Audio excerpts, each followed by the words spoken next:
এই যে দেখেন ভাই, দেখেন পুরা বাসরঘরটা সারাটা দিন লাগায়া আমি এটা সাজাইছি। এই বাসরঘরটা সাজাইতাম গিয়ে আজকে আমার সোনার দিনটা একদম মাটি করে লাইছি।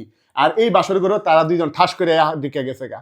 কি রে ভাই, আমার কি শ্রম গেছে না? এটাতে বানাইছি, এটাতে সাজাইছি, আমার কি কষ্ট লাগবে না? তোমরা যে ঢুকে গেছো গা, আমার পারিশ্রমিকটা কই? এই যে নতুন বউটা এলে তুমি ঢুকে গেছো গা, তোমার তো ন্যূনতম একটা লাজ লজ্জা থাকলে তুমি আমার এটা দিয়ে তারপরে ঢুকলো হইলে নাকি? আমি আর যদি টাকা পয়সা না পাই, আমি আর যেন হুচ্ছি এখন তো উঠতাম না, আমি এত উঠতাম না। তোমার কত লাগবে কত বন্ধু পারিস? আমার কম করে এলো, তুমি 2000 টাকা দাও। 2000 টাকা দিলে হবে? হ্যাঁ দাও। সাথে তো টাকা নাই। সাথে এই কথা তুমি আমার বিশ্বাস করিনি? না না, কোনো বিশ্বাস তো করো। তুমি তোমার বন্ধু না দাও বন্ধু, আমি এনে হুচ্ছি, আমি আমার বন্ধু না। আচ্ছা তোমার বাসর ঘর, আমি তোমরা বাসর ঘর, আমি ঘুমাবো। তুমি আমার বন্ধু না, টাকা আমি দিমু। তুমি আমার বিশ্বাস করো, বন্ধু তো বিশ্বাস করতে। তোমারে আমি বিশ্বাস করি কিন্তু আজ রাইতে লেগে করি না। না বন্ধু বিশ্বাস করুন, টাকা তো সাথে নাই। বইন কই আমার বইন টাকা দিত কোন? টাকা তো সাথে নাই।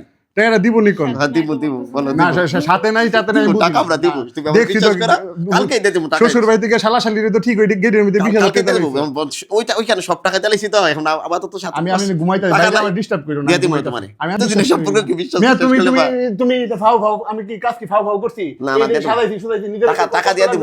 2000 টাকা 2500 টাকা দিব। এত সুন্দর বাসর ঘরটা সাজাই দিলাম, আমার কোনো দাম হই না। 100 টাকা বেশি দিতে আছে কালকে। 1000 টাকা দাও। কালকে পাও, এখন তো সাথে টাকা আমি নাই। তো ফুল টুল সব খুললাম, আমি খুললাম, আমি দাম এই বাসর ঘর আমি সাজাইছি, আমি চলে